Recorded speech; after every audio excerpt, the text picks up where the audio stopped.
Hello everyone. कैसे हैं आप सब। एग्ज़ाम ट्रिक्स में आपका स्वागत है। मेरा नाम महेश सोनी है। मैं आपको अभी करवा रहा हूँ परसेंटेज,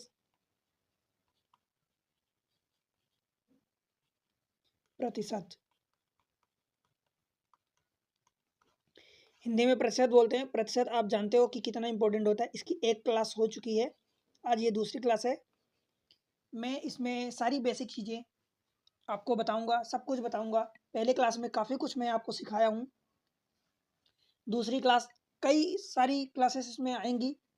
बिकॉज परसेंटेज अपने आप में बहुत बड़ा टॉपिक होता है। अगर आप समझेंगे तो परसेंटेज का मतलब कि सिर्फ ये 100 आप लिखते हो, 100 से मल्टीप्लाई करते हो या 100 से डिवाइड करते हो, बट इतने में सिर्फ काम खत्म नहीं हो जाता। बहुत सारी चीज़ें होती हैं जहाँ पर आपको समझना होता है। ठीक है, ये चाहे आप अभी IBPS PO का एग्ज़ाम है, क्लरिकल का एग्ज़ाम है, या SBI PO क्लरिकल की बात करूँ, RRB की बात करूँ, रीजनल रूरल बैंक, SSC। भाई आप एसएससी में बहुत सारे एग्जाम्स होते हैं। आप किसी कोई सा भी एग्जाम उठा लो, परसेंटेज के कई जगह डायरेक्ट क्वेश्चन आते हैं, कई जगह इनडायरेक्ट क्वेश्चन आते हैं सब जगह हैं। आप कैट की बात करो, कैट में कितना इंपॉर्टेंट है।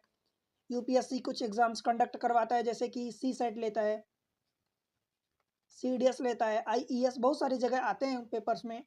बहुत सारे इंश्योरेंस के एग्जाम होते हैं, हर जगह भाई इंपॉर्टेंट होता है। कितना बताऊंगा आपको कितना इंपॉर्टेंट है कितना नहीं है। इसका आप यूँ समझ लो कि परसेंटेज के बिना रियल लाइफ में, डेली लाइफ में भी आप यूज़ करते हो, और कॉम्पिटिटिव एग्जाम या आप कोई कोर्स कर रहे हो तो वहाँ पर भी इंपॉर्टेंट होता है। चलते हैं डायरेक्ट दूसरे लेक्चर पर। परसेंटेज में आज हम क्या सीखने वाले हैं, देखो। प्रतिशत, परसेंटेज।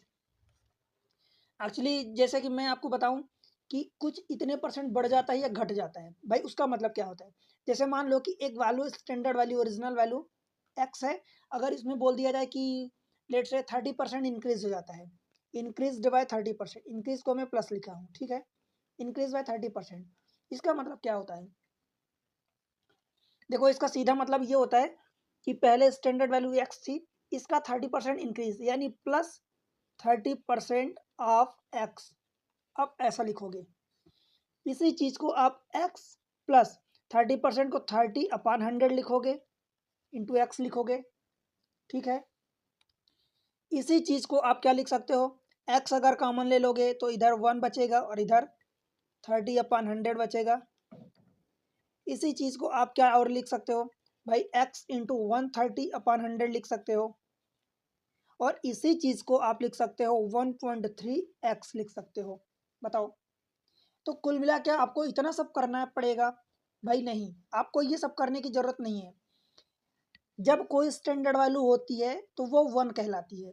मान लो कि मैं लिख रहा हूँ कि x, इसका मतलब ये अपने आप में 100% x है, यानी 1x भी आप इसी को लिख सकते हो, 1 × x। इसी को 100% ऑफ x भी लिख सकते हो। तो जब कोई वैल्यू 30% इंक्रीज हो रही, तो आपको पता है कि 1 तो स्टैंडर्ड 100 था, अब 30% मतलब इसकी वैल्यू टर्म्स में अगर आप बात करोगे तो 0.3 होता है, तो 0.3 इसमें ऐड करोगे तो 1 + 0.3 मतलब 1.3, और जो भी एक्स था वो एक्स रहेगा। ठीक है, आप इस तरीके से करोगे। कई बार इसी चीज को आप जब फ्रैक्शन में लिखोगे तो 13/100 लिखोगे, जो भी स्टैंडर्ड वैल्यू होगी। स्टैंडर्ड वैल्यू का मतलब कि एक फ्रैक्शन होता है जो नॉन टर्मिनेटिंग होता है, एक टर्मिनेटिंग होता है। तो भाई ये टर्मिनेटिंग है तो आप डायरेक्ट लिख दोगे इस तरीके से। और अगर बताऊं, मान लो कि कोई वैल्यू 25% इंक्रीज हो रही, तो जैसे 25% इंक्रीज हो रही है, सपोज पहले 22 थी, अब 22 का 25% इंक्रीज करोगे, तो इसको क्या लिखोगे भाई, 1.25 बाई लिखोगे। बिकॉज 25% का मतलब 0.25, तो आप ऐसा लिख सकते हो। इसी सेम चीज को देखो, अब 25% आप जब फ्रैक्शन में बात करोगे तो भाई 1/4 होता है। तो 1 में जब 1/4 इंक्रीज करोगे तो ये हो जाएगा, 1 में 1/4 आपने इंक्रीज कर दिया आप भाई। इसी चीज को आप 5 बाई, जब एलसीएम लेके कंप्लीट करोगे इसको, तो 5/4 आप वाई लिखोगे, राइट। तो इस तरीके से अपनी ज़रूरत के अनुसार हम उसको कभी फ्रैक्शन में लिखते हैं, कभी पॉइंट में लिखते हैं, कभी परसेंटेज में लिखते हैं। समझ आया, अपनी ज़रूरत के अनुसार। आप कहोगे आपको कैसे पता चलेगा कि भाई हमारी ज़रूरत क्या है, आपको पता चलेगा और चलना चाहिए। देखो कैसे पता चलेगा, अगर मान लो कहीं रेफरेंस में नीचे 100 लिखा है या कहीं आपको 100 दिख रहा है ऊपर नीचे, तो आप इसको फिर 50% इंक्रीज करना है, तो भाई डायरेक्ट 150 अपन 100 करोगे और ये 100 अगर ऊपर कहीं है तो आप कोशिश करोगे कि ये कट जाए। समझ आ रहा है ना? अगर कहीं मान लो कि एक वैल्यू सपोज 5/6 पहले से है, 5/6 पहले से है और अब उसमें हमें कुछ 1/6 इंक्रीज करना है, सपोज 1/6 यानी 16.67 या 16 2/3% इंक्रीज करना है। तो इसकी वैल्यू अपने को पता है कि 1/6 होती है, 1/6 होती है तो भाई कितना इंक्रीज करोगे, 1 में इंक्रीज करोगे 1/6, तो ये हो जाएगा कुल मिला के 7/6। तो 7/6 आप क्या करोगे, इंक्रीज करोगे, तो ये हो जाएगा दिस मच। समझ आया? तो आप ऊपर का ऊपर मल्टीप्लाई कर दोगे और नीचे का नीचे। और अगर इसी में सपोज ये ऐसा होता कि 5/6 की जगह 6/5 होता तो आपको 16 2/3, तो फिर आप ऐसा करते तो फिर ये कट जाता, मतलब आपका काम आसान हो जाता। समझ आ रहा ना? तो आपको अपना काम आसान बनाने के लिए, सिंप्लीफाई करने के लिए कभी इस फॉर्म में लिखते हैं, कभी इस फॉर्म में फ्रैक्शन के फॉर्म में लिखते हैं, कभी परसेंटेज के फॉर्म में लिखते हैं। समझ आया? अब एक चीज़ और होती है भाई, जैसे मान लो कि कोई स्टैंडर्ड वैल्यू है जो भी है, मान लो कि पहले एक वैल्यू थी जो 100 थी, यहाँ से वो इंक्रीज हो गई, सपोज 20% इंक्रीज हुई, 20% इंक्रीज हुई, तो 100 का 20% कितना होगा, 20 होगा। तो 100 तो पहले था, 20 और इंक्रीज हो गया, तो आप इसको 120 वैल्यू लिखोगे। कैसे आया भाई, 1.2, 20% इंक्रीज हुआ, तो 100 मतलब 1 और 20% मतलब 0.2, तो 1.2 ऑफ किसका, 100 का, बिकॉज 100 ये स्टैंडर्ड ओरिजिनल वैल्यू थी। तो इसका जब मल्टीप्लाई करोगे तो ये 120 आएगा। समझ आया? तो यहाँ से तो इंक्रीज हुआ तो 120 हो गया, 20%। अब अगर आपसे सवाल में पूछा जाए कि भाई यहाँ से कितने परसेंट डिक्रीज हो ताकि ओरिजिनल वैल्यू पर पहुँच जाए, ताकि ओरिजिनल वैल्यू पर पहुँच जाए, तो वैल्यू टर्म्स में अभी ये परसेंटेज था। अब देखो मैं क्या कर रहा हूँ, मुझे पता है कि भाई 120 ये वैल्यू है, 120 से मुझे कुछ रिड्यूस करके डिक्रीज करके लाना है कहाँ है, 100। तो कितना रिड्यूस करना पड़ेगा, तो भाई आप कहोगे कि 20 रिड्यूस करना पड़ेगा। 120 में से जब 20 घटाओगे तभी तो 100 बचेगा। अब ये 20 कितने परसेंट घटेगा, तो 20 किसका घट रहा है, अब पिछली बार जो 20% बढ़ा था वो 100 के कंपेयर में बढ़ा था, अब जो आप 20 घटा रहे हो वो 120 के रिस्पेक्ट में घटा रहे हो, तो ये आउट ऑफ 120 होगा, ना कि 100 होगा। ये वैल्यू बहुत इंपॉर्टेंट होती है, जिसके रेफरेंस में आप वैल्यू घटाते हो या बढ़ाते हो वो वैल्यू नीचे आती है, right?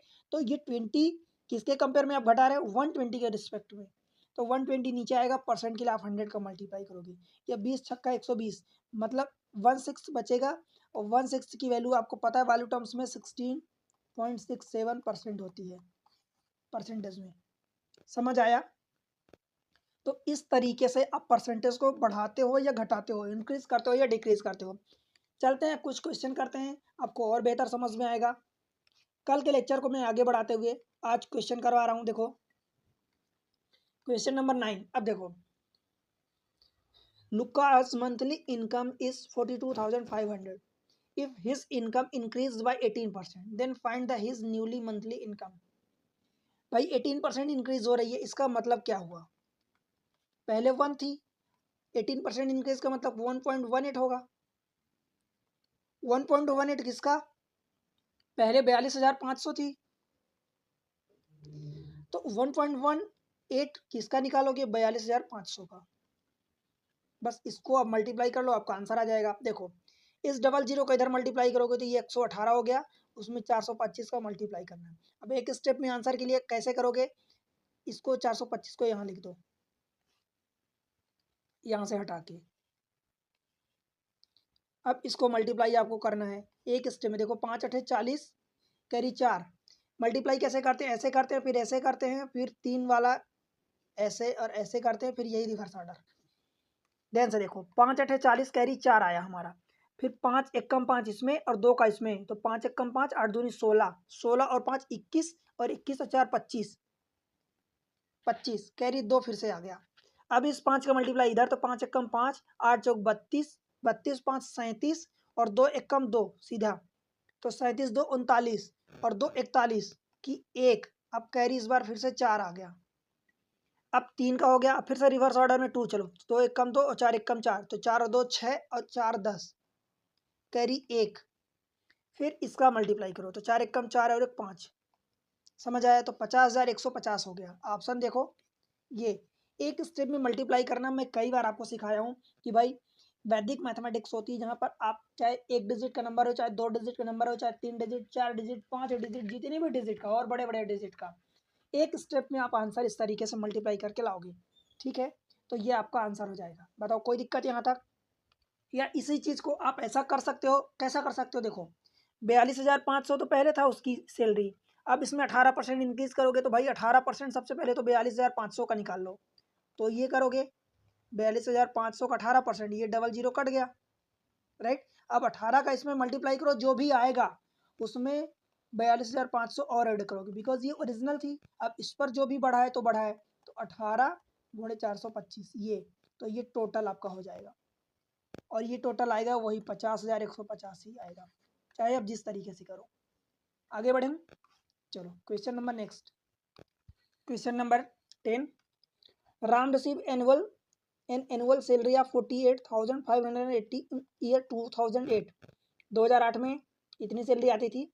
This was 25% more then his salary in 2007। What was the his salary in 2007?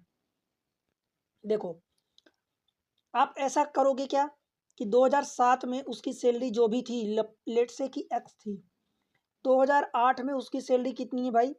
48,580 रुपये। क्या हुआ, क्या this was 25% more then his salary in 2007। यहाँ पर जो भी सैलरी एक्स थी, यहाँ से 25% इंक्रीज हुई है 2008 में।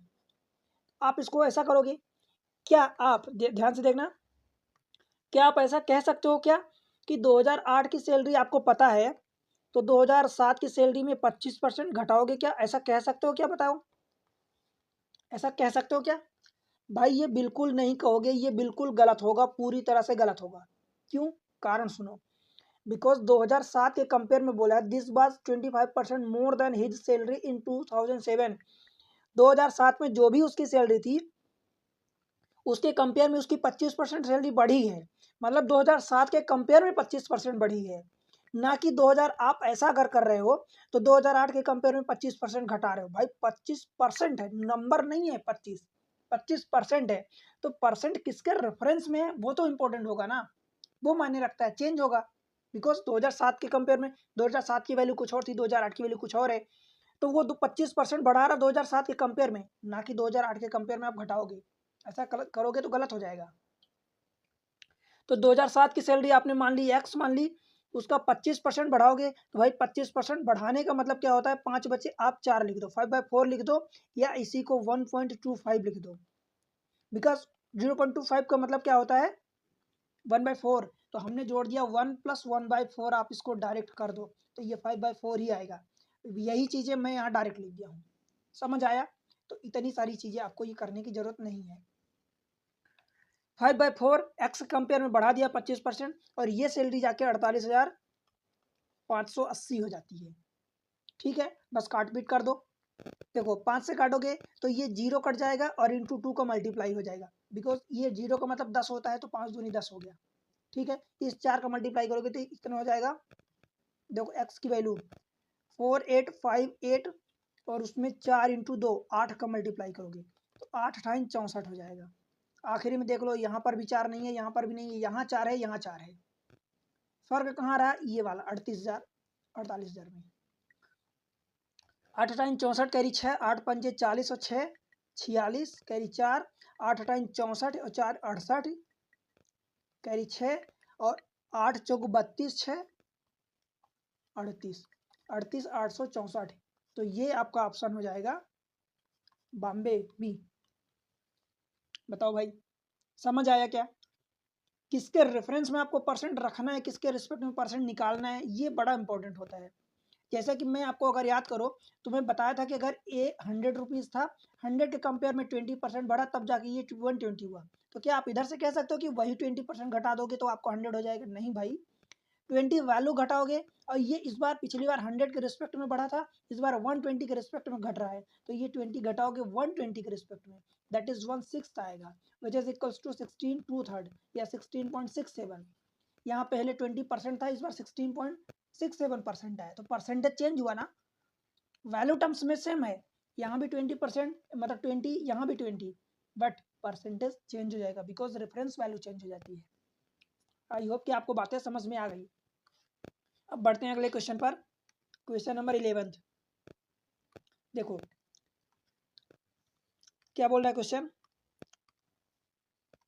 If 30% of Ravi income is equal to the 40% of Suresh income, then 50% of Ravi income is equal to what percent of Suresh income। देखो 30% ऑफ रवि इनकम, मैं क्या करता हूँ 30% ऑफ रवि इनकम, तो ये रवि की इनकम आर मान लेता हूँ, इज इक्वल टू, तो मैं उसकी जगह इक्वल लगा रहा हूँ 40% ऑफ सुरेश इनकम, तो 40% ऑफ सुरेश, सुरेश को मैं एस मान लिया। ठीक है, अब देखो आप यहाँ 100 काट लोगे, जो कट रहा है बिल्कुल काटोगे, पर अगर ये 30% लिखते तो परसेंट परसेंट काट देते। भाई आपको समझ आना चाहिए कि सेम चीज़ें आप दोनों साइड से काट सकते हो, चाहे वो परसेंट हो, कोई और साइन हो, 1000 हो, 1000 हो, परसेंट हो, या कोई और वैल्यू हो। समझ आया?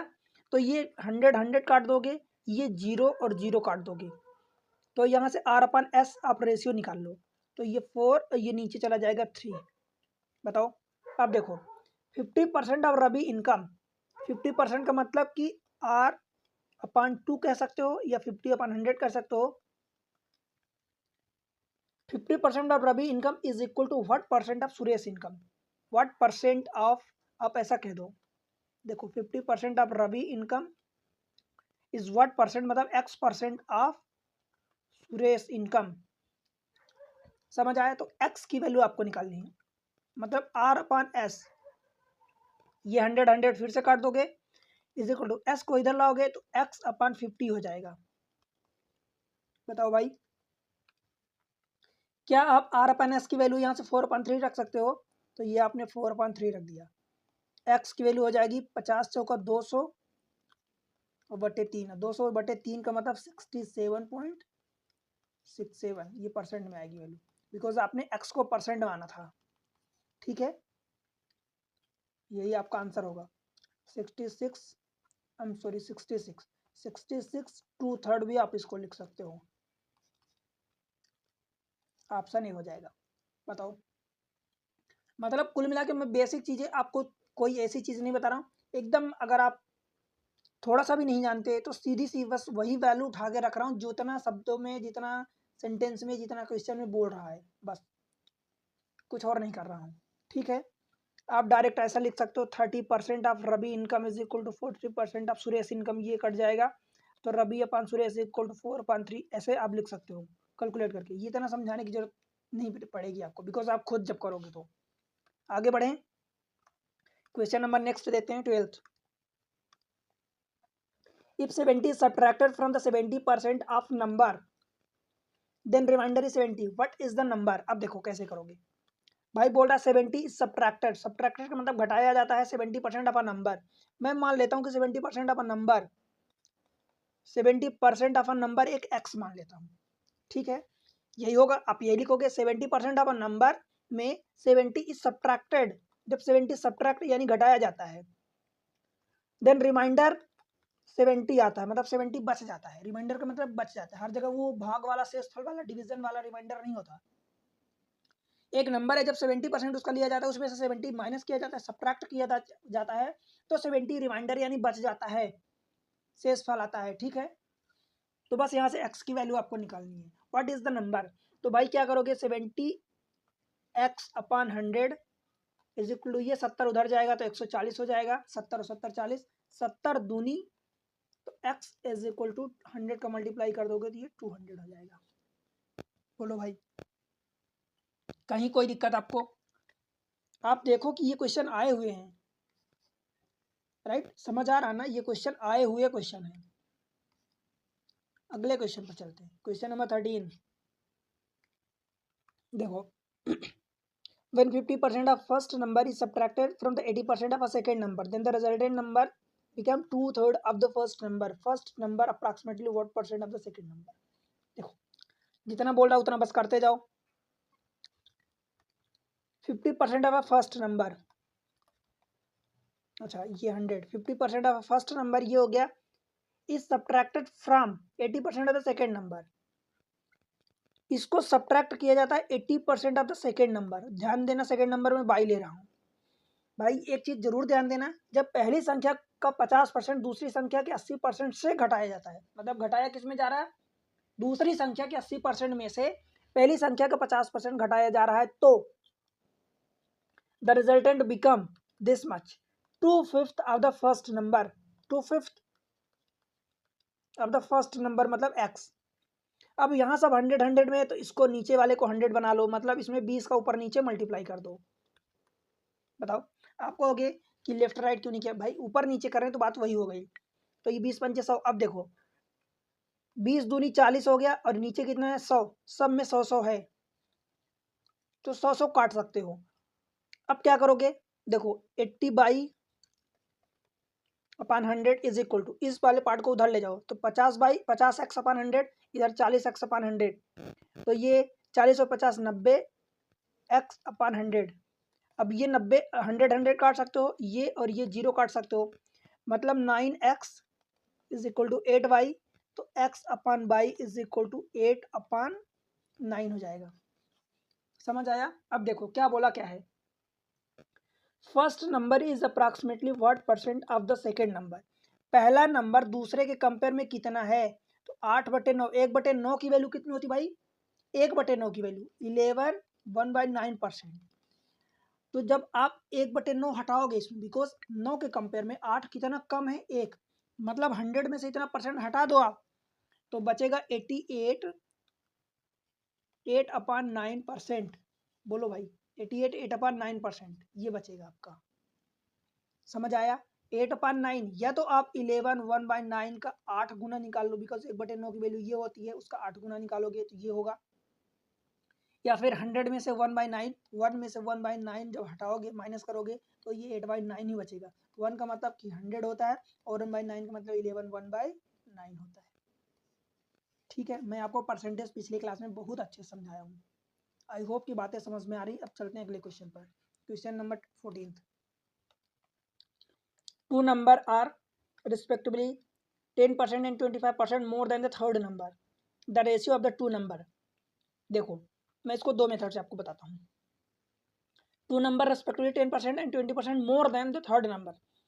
मान लो थर्ड नंबर को x मान लेते हो, लेट से कि ये पहला नंबर है, ये दूसरा नंबर है, और ये तीसरा नंबर है। ठीक है, बात क्या कर रहा है, two number 10% 25% more than third number, मतलब कंपेयर किससे करवा रहा है, थर्ड नंबर से। अगर आप थर्ड नंबर को x मानते हो, तो पहला नंबर 10% ज़्यादा है, तो ये 1.1x हो जाएगा। दूसरा number 25% more than third number, तो ये 1.25x हो जाएगा। बताओ भाई, कोई नंबर है, कोई दिक्कत है? The ratio of the two number, मतलब n1/n2, इसका रेशियो और इसका रेशियो पूछा है, तो ये 1.1x/1.25x आ जाएगा। x कटेगा, 100 से गुणा कर दोगे तो 110 और बटे 125 हो जाएगा। 5 से काटोगे तो ये 22, और 5 से काटोगे तो 5 दूनी 10 5 25, ये आपका आंसर आ जाएगा। समझ आया? आपका आंसर 22 25 का ये आ गया। अगर आपको ये एक्स वाई से परे चलना है, तो एक रेफरेंस वैल्यू मेथड 2 देखो, ये n1 है, ये n2 है, और ये n3 है। बोल रहा कंपेयर करवा रहा तीसरे नंबर से, तो तीसरे नंबर से जिससे कंपेयर करवा रहा आप उसको 100 मान लो एक रेफरेंस के रिस्पेक्ट में। ठीक है, आप कहोगे 100 क्यों, बिकॉज 100 के कंपेयर में कोई चीज़ें 100% या 10% 25% बढ़ाना हमारे लिए आसान होता है। मैं इसको 10 मान लूंगा तो फिर वो 10% निकालोगे तो 1 आएगा, 1 मान लूंगा तो फिर वो 0.1 आएगा। ठीक है, तो आप 100 मान लो, बड़ा आसान होता है। अब देखो पहला नंबर 10% ज़्यादा है, तो 100 का 10% 10 होगा, और 10% 10 रुपये ज़्यादा है, मतलब तो ये 110 हो जाएगा। दूसरा नंबर 25% ज़्यादा है तीसरे नंबर के कंपेयर में, तो 100 का 25% 25 होगा, तो ये 125 है, डायरेक्ट आ गया। अब इन दोनों नंबर का रेशियो पूछा, तो 110 बटे 125, 5 से काटोगे तो ये 22 हो जाएगा, 5 से काटोगे तो ये 25 हो जाएगा। समझ आया? तो आंसर तो वही आएगा, आंसर में कभी कोई डिफरेंस आता ही नहीं है, अगर आप मेथड सही लगाते हो चाहे जो लगाओ। तो इसमें आप ये नंबर चले गए, जब आप इसको लगाओ, देखो मैं क्या कहूँगा कि अगर आपको कभी ऐसा कंपेयर करवाओ किसी एक पर्टिकुलर के रेफरेंस में, तो आप 100 मान लो, बड़ा आसान होता है, डायरेक्ट आपकी वैल्यू आ जाएगी। ये थोड़ा सा है तो बड़ा, ये भी आसान, बट इसके कंपेयर में थोड़ा सा आपको डेसिमल वाला नंबर हटाना पड़ेगा, तो आपको लगेगा, हो सकता है कि थोड़ा सा डिफिकल्ट लगे आपको। अब चलते हैं अगले क्वेश्चन पर, question number 15। Two number are respectively 61% and 35% less than the third number. फिर से वही क्वेश्चन करवा दिया। देखो the first number is what percent of the second number. अब इसमें परसेंटेज के टर्म्स में पूछ दिया आंसर। आंसर चाहे रेशियो पूछे चाहे परसेंटेज के फॉर्म में पूछे या ये पूछ दे कि इनका पहला नंबर दूसरे नंबर के कंपेयर में कितना कम है या ज़्यादा है, परसेंटेज के फॉर्म में नहीं, in terms of the numerical value. ठीक है, एब्सोल्यूट वैल्यू। देखो नंबर पहला, नंबर दूसरा और ये नंबर तीसरा, two number are respectively 61% and 35% less than the third number. Third number को मान लो आपने 100 मान लिया, तो पहला नंबर 61% कम है, तो 100 के रिस्पेक्ट में 61 कम होगा तो बचेगा कितना भाई, 39%। दूसरा नंबर 35% कम है, इसका मतलब क्या हुआ, बचेगा कितना भाई, 65%। 65% मतलब 65 बचेगा। अब क्या बोला है, the first number is what percent of the second number, मतलब ये जो 39 है 65 के रिस्पेक्ट में कितना परसेंट है। अब ये आपने बता दिया, परसेंट के लिए 100 का मल्टीप्लाई करोगे, 13 तिया 39, 13 पचे 65, 3/5 की वैल्यू कितनी होती भाई, 60%। समझ आया। तो पहली संख्या दूसरी का कितना प्रतिशत है, तो 60%। ऑप्शन ए हो जाएगा। कम नहीं पूछा कि कितना कम है, अगर कम पूछा होता तो फिर आप 2/5 निकालते और वो 40% होता। समझ आया, 40% होता। कम नहीं पूछा, कितना है वो ये पूछा है, तो ये 60% है फर्स्ट नंबर सेकंड नंबर के कंपेयर में, राइट। क्वेश्चन नंबर अगला देखते हैं। Let x is equal to this much 6/7 and y is equal to 1/x, y is more than x। देखो सीधी सी बात है, x की वैल्यू आपको दिया है और y is equal to 1/x। अब देखो 1/x, x की वैल्यू 6/7, जब इसको उल्टा करोगे तो ये 7/6 हो जाएगा। बोलो भाई, 7 ये 6 हो जाएगा, मैं x लिख दिया।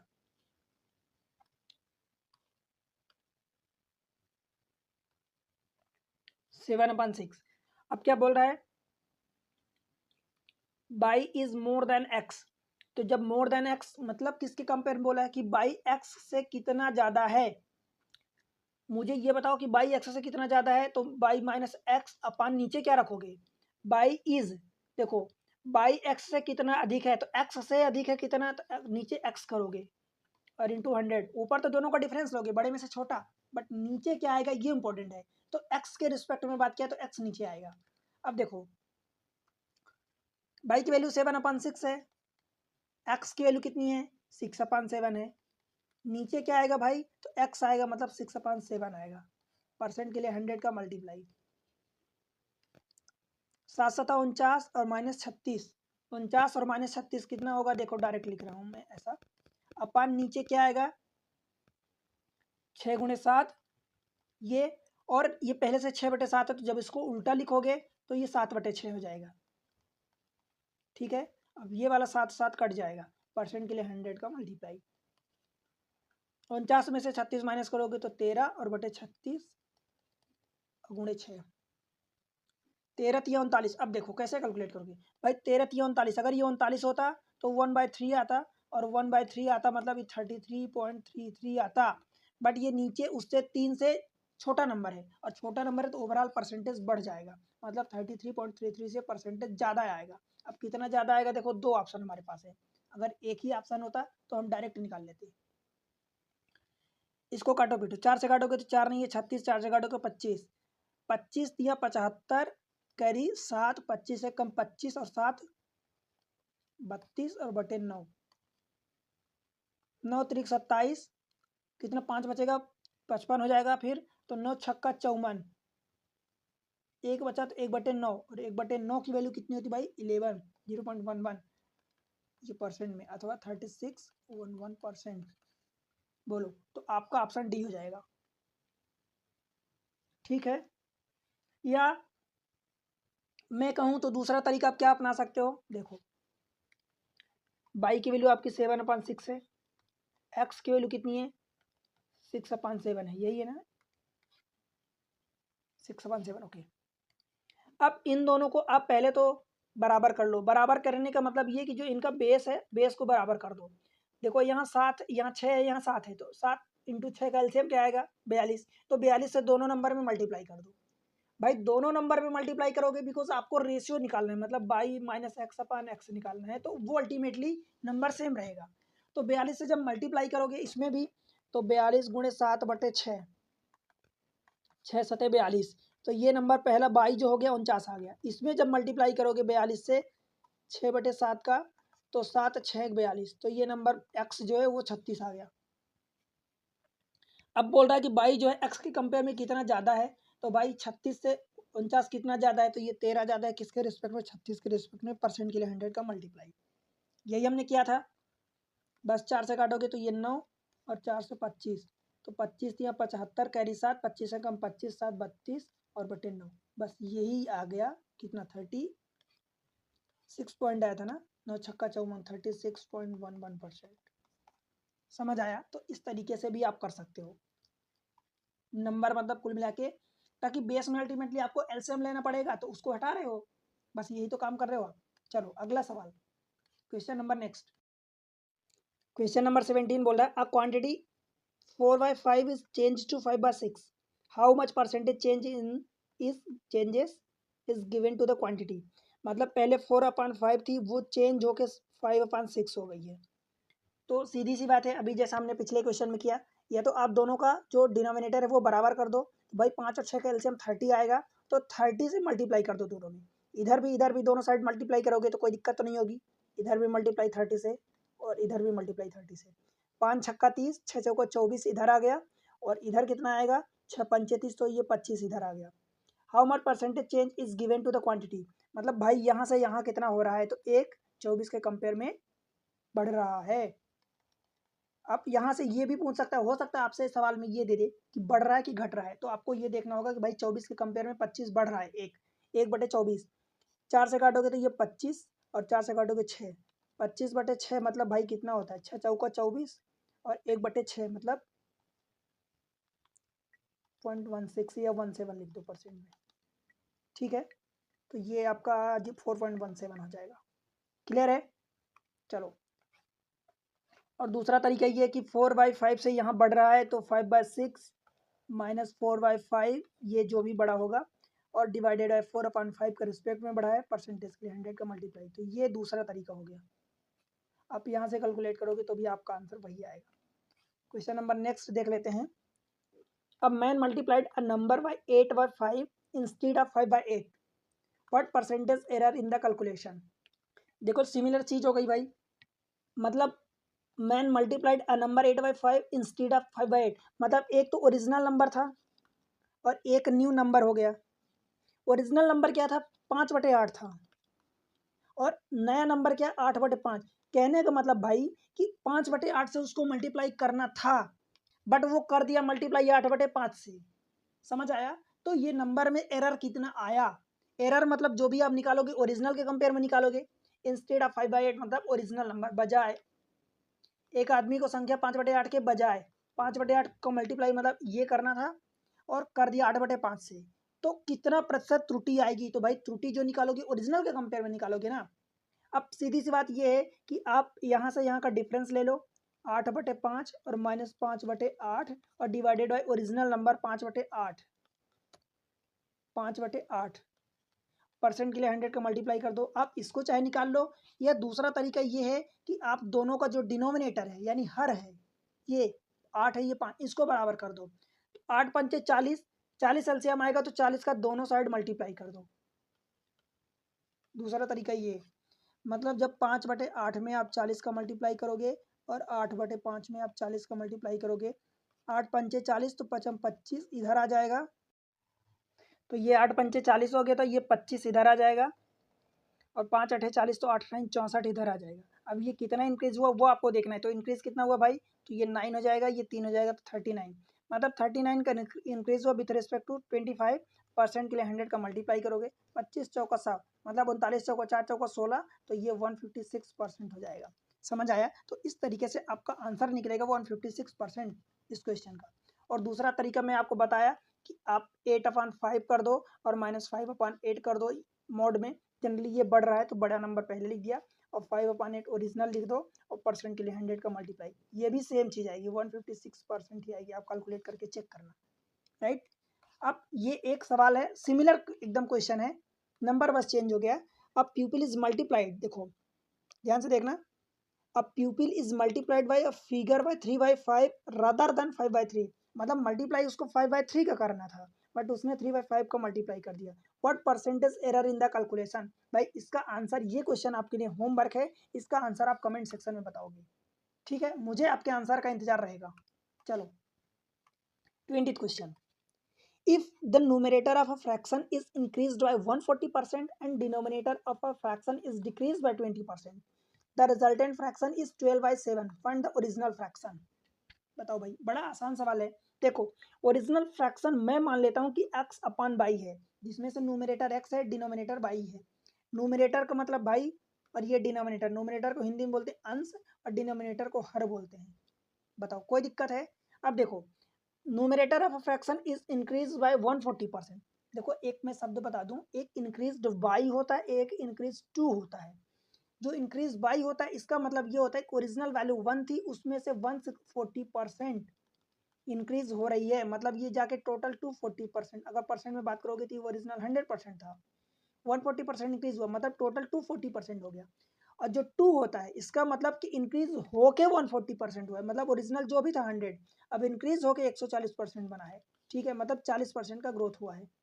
समझ आया? तो इन दोनों शब्दों में कंफ्यूज ना होना भाई, कई बार आपको, बहुत बार आपको परेशान करेगा ये शब्द, तो इसलिए इस चीज को क्लियर रखना।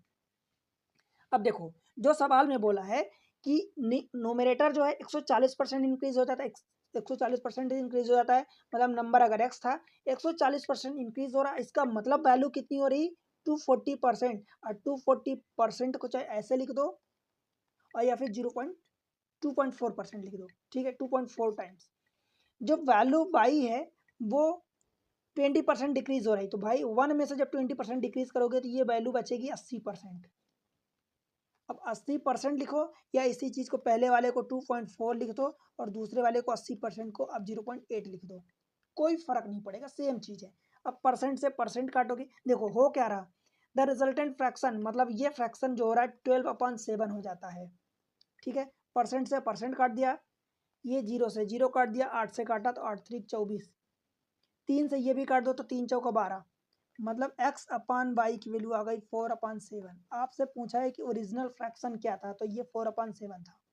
समझ आया? ऑप्शन बी हो जाएगा आपका करेक्ट, 4/7। क्लियर हुआ? आपका डायरेक्ट आंसर आ जाएगा, कोई दिक्कत ही नहीं होने वाली। आगे बढ़े, question number 21।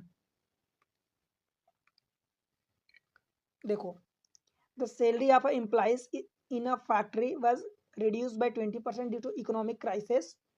In order to have their salary back to the original amount, it must rise by, अब वही बात हो गई कि मान लो कि सैलरी पहले कितनी थी, 100 थी, ठीक है? मान लो कि सैलरी 100 थी, अब वो रिड्यूस बाय 20%, तो भाई जब 20% रिड्यूस हुआ तो अब जाके 100 का 20% कितना हो जाएगा? 20, तो 20 जब इसमें से घटा दोगे तो अब 80% बची। समझ आया? In order to have their salary back to the original, मतलब यहाँ से यहाँ ओरिजिनल जाने के लिए। समझ आया? मतलब 80 से 100 जाने के लिए अब कितना इंक्रीज करना चाहिए? तो भाई 20 रुपीज आप इंक्रीज करोगे, 80 रुपए अगर मान रहे हो 100 रुपए के कंपेयर में, तो 80 के कंपेयर में 20 रुपए इंक्रीज करोगे, और ये 20 अब किसके रिस्पेक्ट में बढ़ाओगे? तो ये 80 के रिस्पेक्ट में, ना कि 100 के, 80 के रिस्पेक्ट में, तो ये 80 नीचे आएगा, और बटे परसेंट के लिए 100 का मल्टीप्लाई, 20 चौका 80, 1/4 की वैल्यू 25% होती है। समझ आया? तो आपका आंसर 25। देखो एक चीज़ मैं बता दूं, 20 25 ये बड़ा कंफ्यूज मतलब कि अगर 20% भाई आप घटाओगे तो 25% बढ़ाना पड़ेगा, ये आपस में उल्टे चलते हैं। ये 25 और एक 1/3 होता है, ये चीज़ें मतलब आपस में उल्टी चलती हैं जनरली। पर ध्यान आपको क्या रखना है, इन सब चीज़ों से नहीं मतलब है, आपको सिर्फ ये ध्यान रखना है कि भाई हमें बेस वैल्यू किसके रिस्पेक्ट में बढ़ाई जा रही है, किसके रिस्पेक्ट में घटाई जा रही है, उससे आपको मतलब है। अगला question 22nd, by what percent should a racer increase the speed to reduce the time by 25% to cover the fixed distance? एक निश्चित दूरी को तय करने में लगने वाले समय को 25% कम करने के लिए धावक को अपनी चाल में कितने प्रतिशत की वृद्धि करनी चाहिए? देखो डिस्टेंस तो फिक्स है, distance is equal to speed into time, यही होता है। मतलब आप कह सकते हो कि time inversely proportional to speed हो गया, या इसी चीज को speed inversely proportional to time आप कह सकते हो। ये दोनों बातें सही हैं, ठीक है।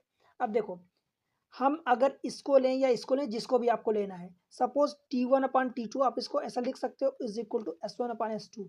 आप कहोगे प्रोपोर्शनल था तो इक्वल लगा दिए। भाई प्रोपोर्शनल में एक कांस्टेंट लाओगे जब हटाओगे तो वो कांस्टेंट दोनों बार आएगा। सपोज K_S1 और K_S2, तो K कट जाएगा तो बचेगा अल्टीमेटली S1/S2, ठीक है। अब देखो, by what percentage should a racer increase speed to reduce the time by 25%। मान लो पहला टाइम 100 था, दूसरी बार उसने टाइम 25% कम कर दिया तो बचा कितना, 75%। परसेंट लिखो या काट दो, वही बात है। S1/S2, जब इसकी वैल्यू निकालोगे तो ये 25 से घटोगे तो 4 और 3, ठीक है। क्या बोल रहा है, reduce the time should racer increase the speed. अब रेसर अपनी स्पीड कितनी इंक्रीज करे कि उसकी स्पीड, उसका टाइम 25% घट जाए। बताओ भाई। अच्छा एक चीज आपने यहाँ गलती करी, क्यों, आपको ध्यान नहीं आता क्या? भाई सीधी सी बात ये है कि यहाँ पर ये इन्वर्सली प्रोपोर्शनल है, तो ये S1/S2 नहीं होगा, ये S2/S1 होगा, बिकॉज उल्टा है। तो ये S2/S1 होगा, S2/S1 होगा, तो ये S2/S1 आएगा। समझ आया? अब बोल रहा है कि स्पीड को कितना इंक्रीज करना चाहिए, मतलब पहले स्पीड अगर S1 देखो, S2 बाद वाली स्पीड है, S1 पहले वाली स्पीड है। पहले वाली स्पीड 3 है, बाद वाली स्पीड 4 है, तो 3 के कंपेयर में 4 कितना इंक्रीज हुआ, 1 स्पीड इंक्रीज हुआ। किसके रिस्पेक्ट में? S1 स्टार्टिंग स्पीड थी, तो S1 के रिस्पेक्ट में यानी 3 के रिस्पेक्ट में इंक्रीज हुआ। 1/3 की वैल्यू 33 1/3 होती है, ठीक है। तो ये आपका आंसर ऑप्शन ए होगा। समझ आया कि नहीं आया? इसी चीज को आप दूसरे और तरीके से भी कर सकते हो। कैसे दूसरे तरीके से करोगे? भाई आप देखो क्या हो रहा है, स्पीड उसकी racer increase speed to reduce the time. अब टाइम रिड्यूस हो रहा है, देखो ध्यान से देखना, टाइम जब रिड्यूस हो रहा है मतलब कितना रिड्यूस हुआ, 1/4। 25% रिड्यूस का मतलब 4 के कंपेयर में 1 मतलब 75/100 हो गया। इसका मतलब 3/4, मतलब 4 के कंपेयर में 3 बचा टाइम। पहले 4 था टाइम, अब 25% यानी 1/4, एक पार्ट घट गया तो 3 बचा। तो ये तो टाइम का हुआ, टाइम का रेशियो हुआ। तो स्पीड का रेशियो जो होता है इसका उल्टा होता है, तो 4/3 करोगे, 4/3, ठीक है। स्पीड का रेशियो उल्टा होता है। अब आप खुद सोच लो कि स्पीड उसकी कितनी बड़ी, पहले 3 थी, अब 3 से बढ़ के 4 हो गई, तो 1 बढ़ा 3 के रिस्पेक्ट में, तो मतलब ये 33 1/3% होगा। समझ आया? बिकॉज टाइम और स्पीड आपस में इन्वर्सली प्रोपोर्शनल होते हैं, ध्यान रखना, राइट। TSD में बस एक ही फार्मूला है, distance is equal to speed into time, या TSD। हम TSD पढ़ते हैं तो TSD मतलब पहले दो का प्रोडक्ट बराबर थर्ड वन, ठीक है भाई। चलो 23rd, if the price of a rice is raised by 20%, then by what percentage should a person reduce his consumption of a rice so that his expenditure remains same। सबसे पहले तो आपको expenditure पता होना चाहिए कि एक्सपेंडिचर क्या होता है। Expenditure is equal to price into consumption, ये होता है। जो भी आपका एक्सपेंडिचर होता है वो प्राइस जितनी होती है, कंजम्पशन आप कितना, मतलब मान लो कि प्राइस 50 रुपये पर केजी है और 50 kg 5 kg लेट से कि आप खर्चा करते हो, तो टोटल खर्चा कितना आएगा, 250 रुपये आएगा। मतलब प्राइस इंटू कंजम्पशन, ये टोटल खर्चा होता है। समझ आया? अब आपसे बोला है कि एक्सपेंडिचर को कांस्टेंट रखना है, his expenditure remain same, the price of a rice is rise by 20%। Price को अगर 20% बढ़ा देते हो, मतलब मान लो कि 1.2 कर देते हो, then what percentage should a person reduce his consumption. अब इसको रिड्यूस करना पड़ेगा, बिकॉज अगर ये एक्सपेंडिचर सेम है तो इसको 1 लाना पड़ेगा, तो इसमें किस चीज का मल्टीप्लाई करोगे, बताओ। अब इस देखो, अब यहाँ पर 1.2 है भाई, 1.2 को क्या आप 6/5 लिख सकते हो? अब 6/5 को ऐसी कौन से नंबर में मल्टीप्लाई करा जाए कि आपका ये एक्सपेंडिचर रिमेन कांस्टेंट मतलब 1 आए? तो भाई सीधी सी बात है कि 5/6 का मल्टीप्लाई करोगे, तब तो 5 5 कटेगा, 6 6 कटेगा। समझ आया?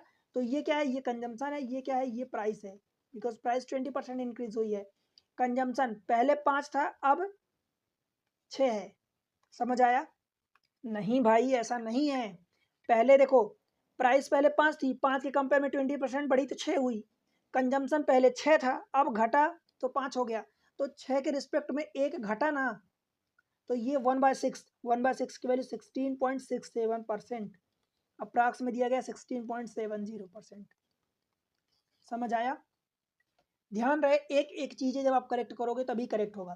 प्राइस पहले 5 थी, 5 के कंपेयर में जो 20% बढ़ा तब ना जाके 6 हुई, तो कंजम्पशन आपको सीधी सी बात है घटाना पड़ेगा, बिकॉज दो चीज़ों का प्रोडक्ट हमेशा सेम होता है, अगर एक बढ़ाओगे तो दूसरी घट जाएगी। ठीक है, तो 6 के कंपेयर में 5 हो गया, तभी तो ये जाके 1 आएगा, मतलब एक्सपेंडिचर सेम होगा। तो आपने 6 के कंपेयर में 1 घटा दिया, मतलब 1/6। ऑप्शन ये होगा सी। आगे बढ़े, एक और क्वेश्चन देख लेते हैं। If A earn 33.33% अथवा 33 1/3 more than B, then B earn less than A by, देखो ये रहा A बंदा, ये रहा B बंदा। A जो है B के कंपेयर में 33% कम अर्न करता है, आप इसको 4 मान लो तो 1/3 कम अर्न करता है, अथवा A अर्न अतना मोर देन B। कहने का मतलब क्या हुआ, दिस मच जो है 1/3 B के कंपेयर में ज़्यादा, तो इसको 3 मान लो। अब 3 के कंपेयर में A जो है 33.13, ये 33 1/3 ज़्यादा अर्न करता है, तो 3 के कंपेयर में 1/3 कितना होगा, 1 होगा, तो 3 1 4 हो जाएगा, तो A कितना अर्न करेगा, 4, यही बोल रहा है। अब बोला है कि then B earn less than A, अब B कितना अर्न करता है, कम, कितना कम अर्न करता है, तो 1 4 के कंपेयर में 1 कम अर्न करता है विथ रिस्पेक्ट टू A पूछा है, तो 1/4 मतलब 25%। समझ आया? तो ये 25% आपका आंसर हो जाएगा। बताओ भाई, कहीं भी कोई भी परसेंटेज निकालने में आपको दिक्कत हो तो बताओ। तो सारी चीज़ें मैं आपको एग्जाम ट्रिक्स पर प्रोवाइड कर रहा हूँ। एग्जाम ट्रिक्स, अभी परसेंटेज के कई लेक्चर आएंगे, मैं आपको एक एक करके सारे परसेंटेज क्लियर करा दूंगा। सारे कोई सा भी कम्पिटेटिव एग्जाम हो, सब जगह आप बैठ सकते हो, कहीं भी कोई दिक्कत नहीं होने वाली। बस आप चैनल पर सपोर्ट करो, सपोर्ट वीडियो को लाइक करके करो, वीडियो को थम्स अप कर दिया करो, लाइक करो, सब्सक्राइब करो चैनल को अभी करो, और शेयर करो अपने सारे दोस्तों के साथ। ठीक है, बताओ भाई, 1 साल से ज़्यादा चैनल हो गया, 1 साल का, और चैनल अभी इतना अपना टारगेट भी पूरा नहीं किया। आप लोग इतना, आपका इतना कम सपोर्ट है, आप लोग बिल्कुल सपोर्ट नहीं करते हो। सपोर्ट करो, ठीक है, सब्सक्राइब करो, शेयर करो, और प्यारा सा कमेंट्स मेंशन करके बताओ जो भी जैसा रिव्यू हो, और आप कहाँ से देख रहे हो वीडियो, कौन से एग्जाम को टारगेट कर रही है, जरूर बताना। मुझे पता चलता है कि आप कौन से एग्जाम को टारगेट कर रहे हो, आपको कहाँ प्रॉब्लम आ रही है, ये सारी चीज़ें। ठीक है, तो मिलते हैं अगले लेक्चर में, तब तक के लिए बाय बाय।